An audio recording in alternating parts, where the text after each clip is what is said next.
So in the Tarkov community, there is obviously, especially on social media, there's a lot of controversial sort of topics, kind of voicing their opinions on how to play the game or what the game should be like or what they think it should be like, how the game is. Also game changes, like, change this, change that, this would be better if they did this and whatever, right? There's always a controversial statement scrolling through Twitter. There's always something there. I'm going to talk about one of those changes, one of those controversial topics. And that is locking the secure containers. And you might be wondering, like, what does that mean? What does locking the secure container mean? In Raid, obviously, right now, you can just take things out, put things in, move things around, whatever. It's essentially like part of your inventory. It's just there, extra bit, but you don't lose it. You don't lose anything inside of that, and that's that. That won't change in terms of losing things. What we propose is that the secure container is locked. It's like a one-way street, really. Not entirely locked, but a one-way street.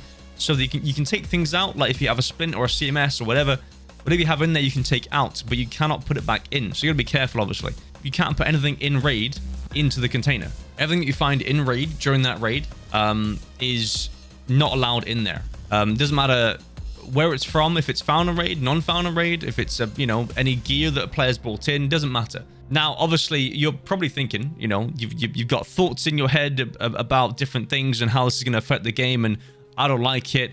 It sounds awful. I will explain everything, and I will let you know my thoughts, how my logic works with this. There's obviously a few things I haven't really thought out yet, really, but it's tough to really kind of like get around the current game mechanics of like, containers like sit cases, dog tag cases, inject cases.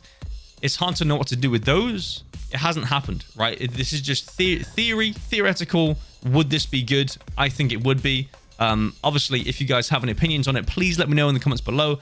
But hear me out, right? Listen to the video in its entirety and just kind of like listen to it and gather all the information, good points, bad points, whatever, and then make a comment, all right? And see what you think. So I'll start off with the arguments against locking the containers and why it's a bad idea and why players might not want it.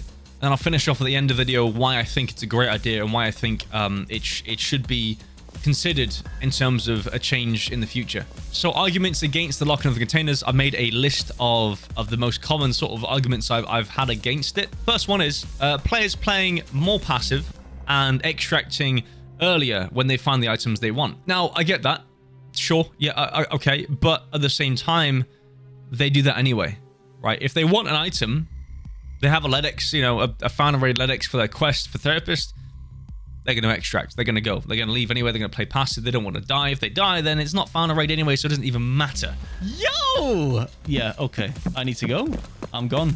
This change doesn't change that. You might get a few more rubles out of it, right? You'll get 300,000 rubles for the ledx selling to therapist, or you can keep it for a trade, for a thick case. It honestly doesn't change that, really. Like, players will play passive. If they want the item, they'll play passive. If they don't want the item or don't care about it too much, or the value doesn't matter to them, for me, if I run Shoreline Resort, I know all the rooms, I know where things are, where things spawn. If I find a ledx, I'll still play pretty aggressive. I'm not going to extract until I've gone through the whole of Resort. It depends, right? It depends on where I am in terms of my ruble count. Generally, I don't really care too much. It doesn't matter to me. Essentially, I can safely say that I don't think that'll change. I don't see how that can change. Let me know if you think that will change, or, how it will change.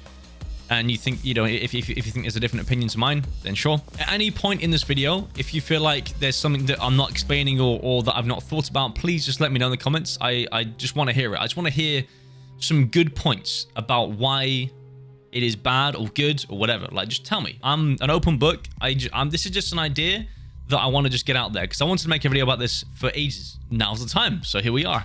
So next point on the arguments against, the amount of extract camping will increase. In its simplest form, in its simplest sense, makes sense. I can understand why you would think that. If you really think about it, the players that extract camp now are just here to troll. They're just here to mess about, right? Like, they don't really care. It's not something they do seriously. Like, they're concentrating, extract camping. They're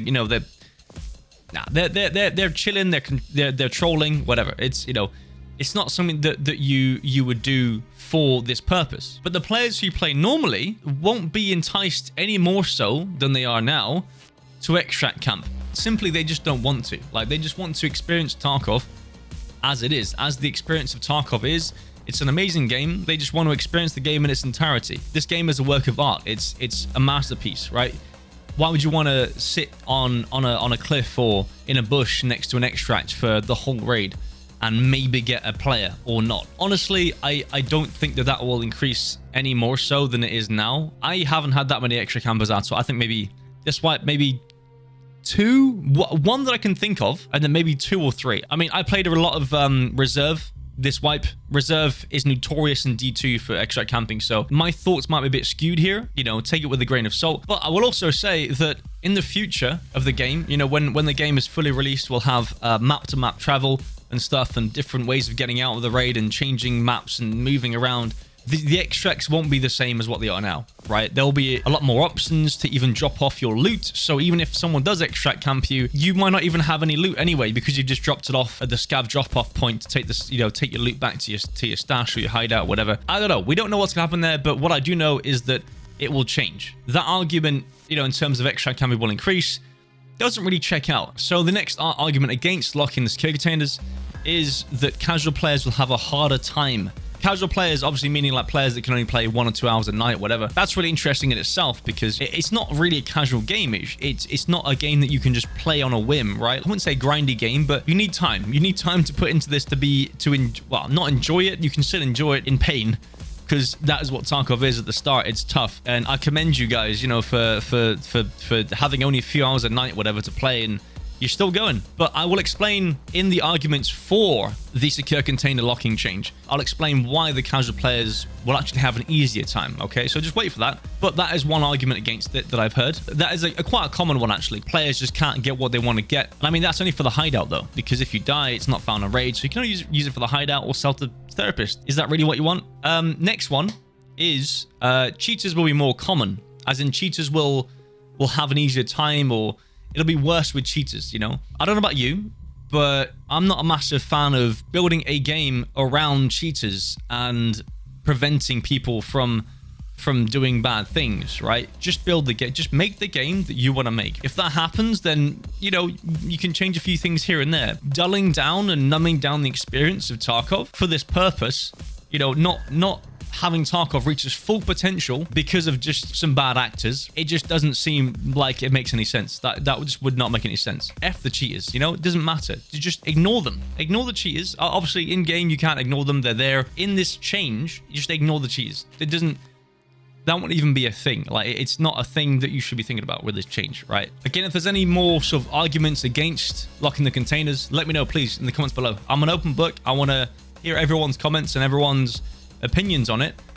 Just try to keep it nice, you know, just try to keep it like a good conversation. Moving on to the arguments for the change, so in favor of the change. I've got this idea of how the raid works out, right? So each Tarkov raid has a specific ruble amount of items that spawn in the raid, right? And plus players' gear, whatever they bring in as well, right? So there's a ruble value in this one raid of, say, interchange, right? Players spawn in, they increase the ruble value with whatever they bring into the raid, with their gear, their armor, their guns, and then obviously the things that spawn in the raid as well around the, around the map. This item or ruble value will stay the exact same until someone actually successfully completes the purpose of the game, which is escaping Tarkov, so extracting.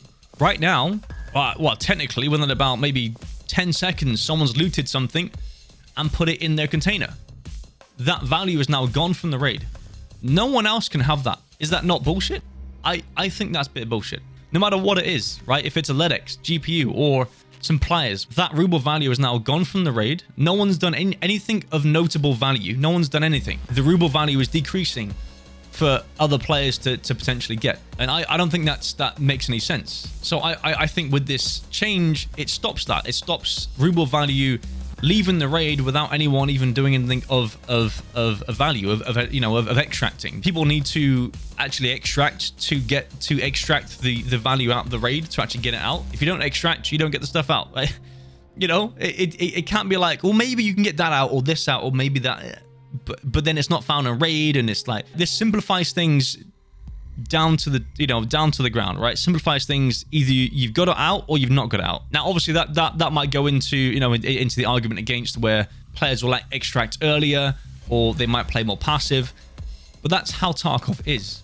That's how it should be. Players say that there's less PvP at the moment. The mid to late wipe, there's less PvP, less players playing. That's a byproduct of something else with like lack of content after level 42.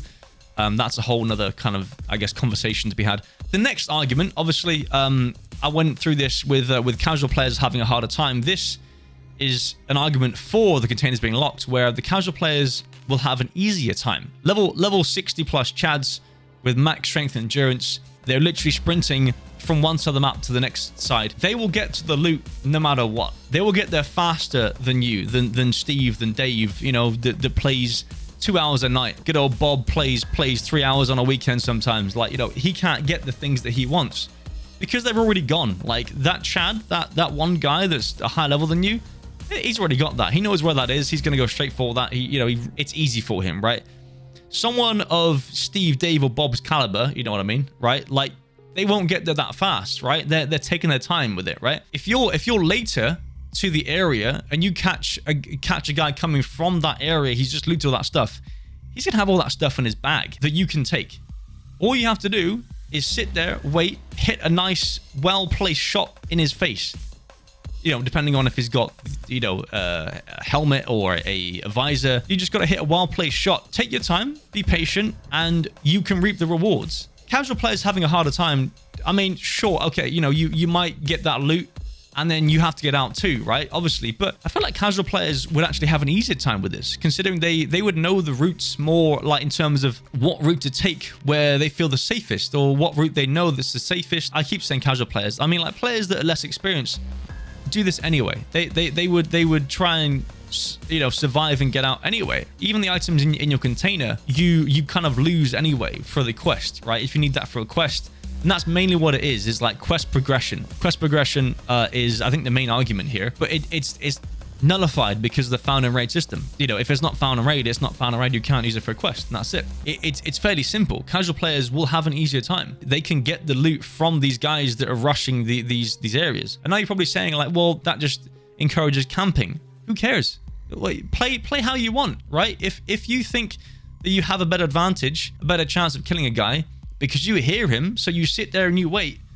Fair play. You've played that really well. Congratulations, you get the loot on your way, right? Off to extract. The next one is generally the experience of Tarkov and the excitement of Tarkov and the experience or the emotions that Tarkov gives you, right? Finding a mega rare item in a player's backpack that you would have never ever seen before the change. But in terms of PMC, you wouldn't find a GPU or ledx or a blue keycard or whatever keycard in a player's backpack because it's always in their container. Always, without fail. They take out their survival kill, their CMS. They put that graphics card in there. Imagine when you loot a guy and you find he's got a graphics card, a ledx, and maybe an ophthalmoscope that you need for that quest. You're like, this is insane. This is nuts. Like, you wouldn't have had that otherwise. Like, you would have killed that guy and found some CPU fans. Great. Like, but now you found a graphics card, ledx, and a ophthalmoscope. That's awesome. How fun would that be to find that and then have to try and get out? And the whole experience of Tarkov is massively enhanced. And that's another argument I have for this. The secure container being locked enhances the experience that Tarkov is trying to promote. The BSG is trying to get there, right? The sense of urgency of needing to extract, of needing to survive and escape Tarkov. It also would actually encourage PvP. There's two sides to it, right? There's encouraging PvP to find the players that are finding the good loot, and then there's the passive players that will have to, you know, that have the loot and they're trying to get out. So it actually encouraged players to hunt down other players. Like, sometimes I don't bother right now because I know that he's got that in his container. Perfect example, Hatchet Runner right now is not worth chasing because you know they've already got that in their container.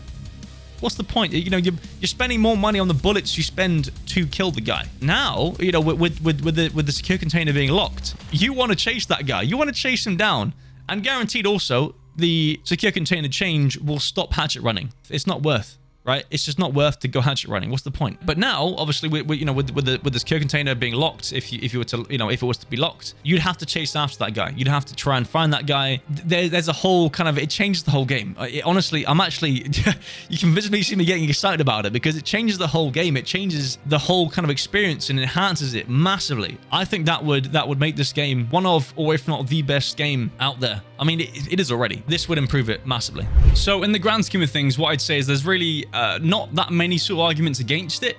There's a few, but are kind of, there's ways to get around that. You know, there's arguments against the arguments against it. You know, it doesn't really quite work out. Whereas the arguments for locking the containers, they just kind of make sense. It just makes sense for me anyway. I don't know about you guys. Again, let me know in the comments below. But anyway, if you guys want to discuss this with me live, I'm usually live on Twitch from about 10 a.m. BST UK time most days apart from Fridays and Sundays. So if you guys want to come hang out, say hi, give it a follow, that would be greatly appreciated. It's down in the description below. I also want to remind you guys to like the video if you liked the idea, or dislike the video if you dislike the idea. That's fine. Whichever way it goes, make sure to subscribe if you guys are interested in a lot of these controversial topics or different conversations about Tarkov and how Tarkov's progressing. There's definitely more of these in the future.